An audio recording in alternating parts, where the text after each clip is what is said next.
ఓం శాంతి 2/2/2026 సాకార ఈశ్వరీయ మధుర మహావాక్యాలు. మధురమైన పిల్లలారా, మీరు నన్ను స్మృతి చేయండి, ప్రేమించండి. ఎందుకంటే మిమ్మలను సదా సుఖవంతంగా చేసేందుకు నేనే వచ్చాను. ప్రశ్న: అజాగ్రత్తగా ఉండు పిల్లల నోటి నుండి ఎలాంటి మాటలు స్వతహాగా వెలువడుతూ ఉంటాయి? జవాబు: నా భాగ్యంలో ఏముంటే అదే లభిస్తుంది. స్వర్గంలోకైతే వెళ్తాం కదా అను మాటలు వారి నోటి నుండి వెలువడుతూ ఉంటాయి. పురుషార్థం అంటే బాగా ప్రయత్నం చేసే పిల్లల మాటలు ఇలా ఉండవు. బాబా చెప్తూ ఉన్నారు, ఉన్నత పదవి పొందే పురుషార్థం చేయాలి. ఉన్నత పదవి ఇచ్చేందుకు తండ్రి వచ్చినప్పుడు అజాగ్రత్తగా ఉండకండి. పాట: చిన్ననాటి రోజులను మర్చిపోరాదు. ఓం శాంతి. మధురాతి మధురమైన ఆత్మిక పిల్లలు పాటలోని ఒక చరణమును అర్థం చేసుకున్నారు. ఇప్పుడు జీవించి ఉండగానే మీరు అనంతమైన తండ్రి వారిగా అయ్యారు. కల్పమంతా హద్దు తండ్రి వారుగా ఉండినారు. ఇప్పుడు బ్రాహ్మణ పిల్లలైన మీరు మాత్రమే అనంతమైన తండ్రి వారిగా అయ్యారు. అనంతమైన తండ్రి నుండి అనంతమైన వారసత్వమును తీసుకుంటున్నామని మీకు తెలుసు. తండ్రిని వదిలేస్తే అనంతమైన వారసత్వం లభించదు. భలే మీరు అర్థం చేయించిన కొద్దిలో ఎవ్వరూ తృప్తి చెందరు. మనుషులు ధనాన్ని కోరుకుంటారు. ధనం లేకుంటే సుఖం ఉండదు. ధనం కూడా ఉండాలి, శాంతి కూడా ఉండాలి, వ్యాధి లేని శరీరం కూడా ఉండాలి. ఈ ప్రపంచంలో ప్రస్తుతం ఏముందో, రేపటి రోజు ఏం జరుగుతుందో పిల్లలైనా మీకు మాత్రమే తెలుసు. వినాశనం అతి సమీపంలో ఉంది. ఈ విషయాలు ఇతరులెవ్వరి బుద్ధిలోనూ లేవు. వినాశనము దగ్గర ఉంది అని అర్థం చేసుకున్నా ఏం చెయ్యాలో ఎవ్వరికీ తెలియదు. యుద్ధం ఏ క్షణమైనా జరగవచ్చు అని, కొంచెం నిప్పు కణం అంటుకుంటే విస్ఫోటం జరగడంలో ఆలస్యం ఉండదు అని, ఈ పాత ప్రపంచం సమాప్తమయ్యే తీరుతుంది అని పిల్లలైనా మీకు తెలుసు. అందువలన ఇప్పుడు త్వరగా తండ్రి నుండి వారసత్వం తీసుకోవాలి. సదా తండ్రిని స్మృతి చేస్తూ ఉంటే చాలా హర్షితంగా ఉంటారు. దేహ అభిమానం వలన తండ్రిని మరచి దుఃఖాన్ని అనుభవిస్తారు. బేహద్దు తండ్రిని ఎంత స్మృతి చేస్తారో ఆ తండ్రి నుండి అంత సుఖం తీసుకుంటారు. ఇటువంటి లక్ష్మీనారాయణలుగా అయ్యేందుకే మీరు ఇక్కడికి వచ్చారు. రాజు రాణుల పనివారిగా అయ్యేందుకు, ప్రజల నౌకర్లు చాకర్లుగా అయ్యేందుకు చాలా తేడా ఉంది కదా. ఇప్పుడు మీరు చేయి పురుషార్థం కల్పాంతరాలకు స్థిరంగా ఉంటుంది. ఇదే అవుతుంది. తాము ఎంత పురుషార్థం చేశారో చివరిలో అందరికీ సాక్షాత్కారం అవుతుంది. మీ స్థితిని పరిశీలించుకుంటూ ఉండమని తండ్రి ఇప్పుడు చెప్తూ ఉన్నారు. స్వర్గ వారసత్వం ఏ మధురమైన తండ్రి నుండి లభిస్తుందో ఆ తండ్రిని ఎంత స్మృతి చేస్తున్నాను అని పరిశీలించుకోవాలి. ఆధారం అంతా ఒక్క స్మృతి పైనే ఉంది. ఎంత స్మృతి చేస్తారో అంత సంతోషం కూడా ఉంటుంది. ఇప్పుడు చాలా సమీపానికి చేరుకున్నాము అని భావిస్తారు. అలసిపోయినప్పుడు గమ్యం ఇంకా ఎంతో దూరందో తెలియదు అని అనుకుంటారు. చేరుకుంటే శ్రమ కూడా సఫలమవుతుంది. ఇప్పుడు మీరు ఏ గమ్యానికి చేరుకుంటారో అది ఈ ప్రపంచానికి తెలియదు. భగవంతుడు అని ఎవరిని అంటారో కూడా ఈ ప్రపంచానికి తెలియదు. ఓ భగవంతుడా అని పిలుస్తూ కూడా ఉంటారు. ఒకవైపు పిలుస్తూ ఉంటారు, మరోవైపు రాయి రప్పలలో కూడా భగవంతుడు ఉన్నారు అనేస్తారు. ఇప్పుడు పిల్లలైన మీకు తెలుసు, మనము తండ్రి వారిగా అయిపోయాము. తండ్రి మతమును అంటే తండ్రి చెప్పినట్టు వినాలి అని. వినడం అంటే నడుచుకోవడం. భలే విదేశంలో ఉండినా, అక్కడ నివసిస్తూ ఉన్నా కేవలము తండ్రిని స్మృతి చేస్తూ ఉండాలి. మీకు శ్రీమతం లభిస్తుంది. బాబా స్మృతి ద్వారా తప్ప ఆత్మ తమో ప్రధానం నుండి సతో ప్రధానంగా అవ్వలేదు. బాబా, మేము మీ నుండి సంపూర్ణ వారసత్వం తీసుకుంటాము అని మమ్మ, బాబా ఎలాగైతే వారసత్వం తీసుకుంటున్నారో మేము కూడా పురుషార్థం చేసి వారి గద్దెపై తప్పకుండా కూర్చుంటాము అని. మమ్మ, బాబా రాజరాజేశ్వరులుగా అయితే మేము కూడా అవుతాము అని పిల్లలు అంటారు. అందరికీ ఒకే పరీక్ష ఉంటుంది. కేవలము తండ్రిని స్మృతి చేయమని మాత్రమే మీకు నేర్పించబడుతుంది. దీనిని సహజ రాజయోగ బలం అని అంటారు. యోగము ద్వారా చాలా బలం లభిస్తుంది అని మీకు తెలుసు. ఏదైనా వికర్మ చేస్తే చాలా శిక్షలు అనుభవిస్తాము అని. పదభ్రష్టులు అవుతామని మీకు తెలుసు. స్మృతిలోనే మాయ విఘ్నాలు కలిగిస్తుంది. సద్గురువును నిందింపచేయు వారికి స్థానం లేదు అని గాయనం కూడా ఉంది. వారు గురు నిందకులు అని అంటారు. నిరాకారం గురించి ఎవ్వరికీ తెలియదు. భక్తులకు ఫలమిచ్చువారు భగవంతుడే అని గాయనం కూడా ఉంది. సాధువులు, సత్పురుషులు మొదలైన వారందరూ భక్తులే. భక్తులే గంగా స్నానం చేసేందుకు వెళ్తారు. భక్తులకు భక్తులు ఫలితమునివ్వలేరు. భక్తులు భక్తులకు ఫలితమునిస్తే మళ్ళీ భగవంతుణ్ణి ఎందుకు స్మృతి చేస్తారు? ఇది భక్తి మార్గం. అందరూ భక్తులే. భక్తులకు ఫలం ఇచ్చేవారు భగవంతుడు. అంతేకాని ఎక్కువ భక్తి చేయువారు తక్కువ భక్తి చేయు వారికి ఫలితాన్ని ఇస్తారు అని కాదు. భక్తి అనగా భక్తి. రచనకు వారసత్వమును ఎలా ఇస్తారు? గురువులు ఎలా ఇవ్వగలరు శిష్యులకు? వారు కూడా భగవంతుణ్ణి ప్రార్థిస్తూ ఉన్నారు కదా. వారసత్వము రచయిత ద్వారానే లభిస్తుంది. ఈ సమయంలో అందరూ భక్తులే. జ్ఞానము లభించినప్పుడు భక్తి దానంతటదే వదిలిపోతుంది. జ్ఞానము నిలుస్తుంది. జ్ఞానం లేకుంటే సద్గతి ఎలా అవుతుంది? అందరూ తమ లెక్కాచారాన్ని సమాప్తం చేసుకుని వెళ్ళిపోతారు. వినాశనం చాలా సమీపంలో ఉంది అని ఇప్పుడు పిల్లలైనా మీకు తెలుసు. దానికి ముందే పురుషార్థం చేసి తండ్రి నుండి పూర్తిగా వారసత్వం తీసుకోవాలి. మనం పవిత్ర ప్రపంచంలోకి వెళ్తున్నామని మీకు తెలుసు. బ్రాహ్మణులుగా అయ్యే వారే నిమిత్తంగా అవుతారు. బ్రహ్మ ముఖ వంశావళి బ్రాహ్మణులుగా అవ్వకుంటే మీరు తండ్రి నుండి వారసత్వం తీసుకోలేరు. వారసత్వం ఇచ్చేందుకే తండ్రి పిల్లలను రచిస్తారు. శివబాబా పిల్లలము మనమే కదా. పిల్లలకు వారసత్వం ఇచ్చేందుకే సృష్టిని రచిస్తారు. వారసత్వము శరీరధారులకే ఇస్తారు. ఆత్మలైతే ఉపరి భాగంలో ఉంటాయి. అక్కడ వారసత్వము లేక ప్రాలబ్ధము అనే మాటే లేదు. మీరిప్పుడు పురుషార్థం చేసి ప్రాలబ్ధమును తీసుకుంటూ ఉన్నారు. ఇది ప్రపంచానికి తెలియదు. ఇప్పుడు సమయం చాలా సమీపానికి వస్తూ ఉంది. బాంబులు ఊరికే ఉంచుకునేందుకు తయారు చేయలేదు. బాంబులు చాలా ఎక్కువగా తయారవుతూ ఉన్నాయి. ఇప్పుడు నన్ను స్మృతి చేయమని తండ్రి మిమ్ములను ఆజ్ఞాపిస్తూ ఉన్నారు. అలా చేయకుంటే చివరిలో చాలా ఏడవాల్సి వస్తుంది. రాజవిద్య పరీక్షలో ఎవరైనా పాస్ అవ్వకుంటే రోషంగా కోపంగా వెళ్ళి నీటిలో మునిగి మరణిస్తారు.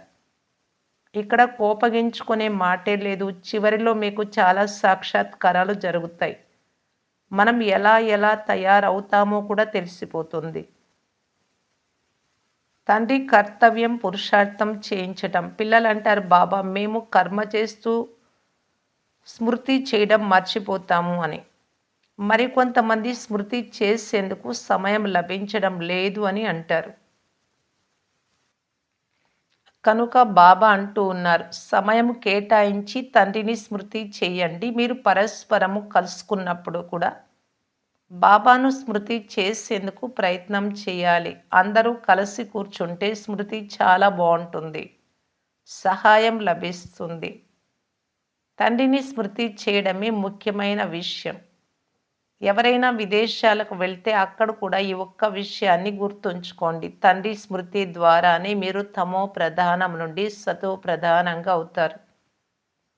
బాబా అంటున్నారు, మన్మనాభవ. నన్ను స్మృతి చేస్తే విశ్వానికి యజమానులుగా అవుతారు. ముఖ్యమైన విషయం స్మృతి. ఎక్కడికి వెళ్ళాల్సిన అవసరం లేదు. ఇంట్లో ఉన్నా కేవలము తండ్రిని స్మృతి చేయండి. కానీ పవిత్రంగా అవ్వకుంటే స్మృతి చెయ్యలేరు. అందరూ వచ్చి క్లాస్లో చదువుకోలేరు. మంత్రం తీసుకొని ఎక్కడికైనా వెళ్ళండి. సతో ప్రధానంగా ఎందుకు తండ్రి దారి తెలిపించారు. కానీ సెంటర్‌కు వస్తే క్రొత్త క్రొత్త పాయింట్లు వింటూ ఉంటారు. ఏ కారణంతోనైనా రాలేకుంటే వర్షం పడుతుంది, కర్ఫ్యూ ఉంటుంది, ఎవ్వరూ బయటకు వెళ్ళలేరు. అటువంటప్పుడు ఏం జేస్తారు? తండ్రి అంటున్నారు, "అయినా పర్వాలేదు, శివుడి మందిరానికి వెళ్లి అభిషేకం చేసే అవసరం లేదు. మీరు ఎక్కడ ఉన్నా స్మృతిలో ఉండండి. అలాంటి సమయాలలో కూడా కూర్చుంటూ, లేస్తూ స్మృతి చేయండి. తండ్రిని స్మృతి చేస్తే వికర్మలు వినాశనం అవుతాయి అని, దేవతలుగా అవుతారు అని ఇతరులకు కూడా చెప్పండి." రెండే 2 పదాలున్నాయి. రచయిత అయిన తండ్రి ద్వారానే వారసత్వం తీసుకోవాలి. రచయిత తండ్రి ఒక్కరు మాత్రమే. ఇది చాలా సహజమైన దారి. తండ్రిని స్మృతి చేయు మంత్రం లభించింది. తండ్రి అంటున్నారు, "ఈ బాల్యాన్ని మర్చిపోరాదు." ఈరోజు నవ్వుతారు, రేపు తండ్రిని మర్చిపోతే ఏడవాల్సి వస్తుంది. తండ్రి నుండి వారసత్వం పూర్తిగా తీసుకోవాలి. చాలామంది అంటారు, "ఎలాగైనా స్వర్గంలోకైతే వెళ్తాం కదా! అదృష్టంలో ఏముంటే అది జరుగుతుందిలే" అని అంటారు. ఇటువంటి వారిని పురుషార్థులు అని అనరు. మనుషులు ఎప్పుడూ ఉన్నత పదవి పొందేందుకే పురుషార్థం చేస్తారు. డబ్బు కూడా చాలులే అనుకోకూడదు, అనుకోరు కూడా. డబ్బు ఇంకా వస్తూ ఉండే కొలది ఇంకా సంపాదించాలి, సంపాదించాలి అని ఇష్టం ఎక్కువ ఉంటుంది. ఇక్కడ కూడా సంపాదన ఇది ఆత్మకు. ఇప్పుడు తండ్రి నుండి ఉన్నత పదవి లభిస్తూ ఉంటే అజాగ్రత్తగా ఎందుకుండాలి?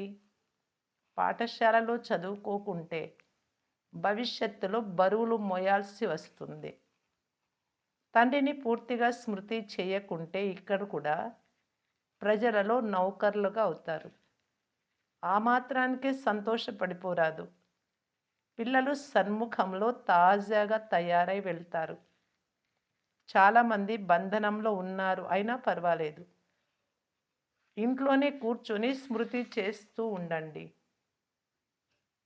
మృత్యువు చాలా సమీపంగా ఉంది అని తండ్రి ఎంతగానో చెప్తున్నారు. అకస్మాత్తుగా యుద్ధం ప్రారంభమవుతుంది. యుద్ధము రగులుకోవడం ప్రారంభమైపోయింది అని అనిపిస్తుంది. టీవీ ద్వారా కూడా సమాచారం వెలువడుతూ ఉంటుంది. ఏ కొంచెం గడబిడ జరిగినా మేము ఇలా చేస్తాము, అలా చేస్తామని బెదిరిస్తారు. ఏమీ జరగక ముందే ఇలా అంటూ ఉంటారు. బాంబులు ఉన్నాయి కనుక గర్వం చాలా ఉంది. తండ్రి అంటున్నారు, పిల్లలు ఇంకా యోగ బలంలో గట్టిపడలేదు. యుద్ధం వెంటనే మొదలగుట డ్రామాలో లేదు. పిల్లలు ఇంకా సంపూర్ణ వారసత్వము తీసుకోలేదు. ఇప్పుడింకా పూర్తి రాజధాని స్థాపన జరగనే లేదు. ఇంకా కొంత సమయం కావాలి, పురుషార్థం చేయిస్తూ ఉంటారు. ఈ మాటలు బ్రహ్మబాబా ద్వారా అన్నారు. ఏ సమయంలో ఏం జరుగుతుందో తెలియదు. విమానము, ట్రైన్స్ అన్నీ పడిపోతాయి. మృత్యువు చాలా సహజమవుతుంది. భూమి కంపిస్తూ ఉంటుంది. అన్నిటికంటే ఎక్కువగా భూకంపాలే పనిచేస్తాయి. భూమి కంపించినప్పుడు ఈ భవనాలు మొదలైనవన్నీ క్రింద పడిపోతాయి. మృత్యువుకు ముందే తండ్రి నుండి సంపూర్ణ వారసత్వం తీసుకోవాలి. అందుకు తండ్రిని చాలా ప్రీతిగా స్మృతి చెయ్యాలి. బాబా, మీరు తప్ప మాకెవ్వరూ లేరు. కేవలము ఇలా తండ్రిని స్మృతి చేస్తూ ఉండండి. చిన్న చిన్న పిల్లలకు చెప్పినట్లు తండ్రి కూర్చొని అతి సులభంగా అర్థం చేయిస్తూ ఉన్నారు. ఇక ఏ ఇతర కష్టము ఇవ్వను. కేవలము స్మృతి చెయ్యండి. కామచితిపై కూర్చొని కాలిపోయిన వారు ఇప్పుడు మళ్ళీ జ్ఞానచితిపై కూర్చొని పవిత్రంగా అవ్వండి. మీ ఉద్దేశ్యం ఏమిటి అని ఎవరైనా అడుగుతారు. అందరి తండ్రి అయిన శివబాబా అంటున్నారు, నన్ను ఒక్కరినే స్మృతి చేస్తే మీ వికర్మల వినాశనం అవుతాయి. తమో ప్రధానం నుండి సతో ప్రధానంగా అవుతారు అని చెప్పండి. కలియుగంలో అందరూ తమో ప్రధానంగా ఉన్నారు. సర్వుల సద్గతి దాత ఒక్క తండ్రి మాత్రమే. ఇప్పుడు ఆ తండ్రి అంటున్నారు, కేవలం నన్ను స్మృతి చేస్తే తుప్పు వదిలిపోతుంది. వికారాల తుప్పు బాగా పట్టి ఉంది కదా! ఇంత మాత్రం సందేశం ఇవ్వగలరు కదా! స్వయం మీరు స్మృతి చేస్తే ఇతరులకు స్మృతి చేయించగలరు. మీరు స్వయంగా స్మృతి చేస్తూ ఉంటే ఇతరులకు కూడా ఇష్టంగా, రుచిగా చెప్తారు. లేకుంటే చెబుతారు కానీ హృదయపూర్వకంగా చెప్పలేరు. తండ్రి అర్థం చేయిస్తున్నారు. మీరు ఎక్కడ ఉన్నా వీలైనంత ఎక్కువగా నన్ను స్మృతి చెయ్యండి. ఎవరితో కలిసినా వారికి మృత్యువు సమీపంగా ఉంది అని చెప్పండి. తండ్రి అంటున్నారు, మీరందరూ తమో ప్రధానంగా పతితమై ఉన్నారు. ఇప్పుడు నన్ను స్మృతి చేసి పవిత్రంగా అవ్వండి. ఆత్మనే పతితంగా అయింది. సత్యుగంలో ఆత్మ పావనంగా ఉంటుంది. తండ్రి అంటున్నారు, స్మృతి ద్వారానే ఆత్మ పావనంగా అవుతుంది. ఇక ఏ ఇతర ఉపాయము లేదు. ఈ సందేశం అందరికీ ఇస్తూ ఉండినా చాలామందికి కళ్యాణం చేస్తారు. ఇక ఏ ఇతర కష్టము ఇవ్వరు. సర్వాత్మలను పావనంగా చేయువారు పతిత పావనులైన తండ్రి ఒక్కరే. ఉత్తమోత్తమ పురుషులుగా తయారు చేయువారు కూడా తండ్రి మాత్రమే. ఎవరు పూజ్యులుగా ఉండినారో వారే మళ్ళీ పూజారులుగా అయ్యారు. రావణ రాజ్యంలో మనం పూజారులుగా అయ్యాం. రామరాజ్యంలో మనమే పూజ్యులుగా ఉండేవారము. ఇప్పుడు రావణ రాజ్యం అంతమవుతుంది. తండ్రిని స్మృతి చేసినందున మనం పూజారుల నుండి మళ్ళీ పూజ్యులుగా అవుతాం. ఇతరులకు కూడా దారి తెలిపించాలి. వృద్ధ మాతలు, అవ్వలు కూడా సేవ చేయగలరు. ఇదే ముఖ్యమైన విషయం. వివాహాలు, చావులకు ఎక్కడికైనా వెళ్ళండి. వారి చెవిలో ఈ మాట వేయండి. గీత భగవంతుడు నన్ను స్మృతి చేయమని చెప్తున్నారు. ఈ మాటలు వినేందుకు అందరూ ఇష్టపడతారు. ఎక్కువగా చెప్పే అవసరమే లేదు. కేవలము తండ్రి సందేశం ఇవ్వండి. నన్ను స్మృతి చేయమని తండ్రి అంటున్నారు అనే సందేశాన్ని ఇవ్వండి. భగవంతుడు ప్రేరణ ఇస్తున్నారు అని భావించండి. స్వప్నంలో సాక్షాత్కారాలు జరుగుతాయి. తండ్రి అంటున్నారు, నన్ను స్మృతి చేస్తే మీరు తమో ప్రధానం నుండి సతో ప్రధానంగా అవుతారు అని శబ్దం వినిపిస్తుంది. స్వయం మీరు కూడా ఈ చింతన చేస్తూ ఉంటే మీ నావ తీరానికి చేరిపోతుంది. మనం ప్రాక్టికల్గా అనంతమైన తండ్రి వారిగా అయ్యాం. వారి నుండి 21 జన్మల వారసత్వం తీసుకుంటూ ఉన్నాం. ఇది గుర్తు ఉంటే ఖుషీగా ఉంటారు.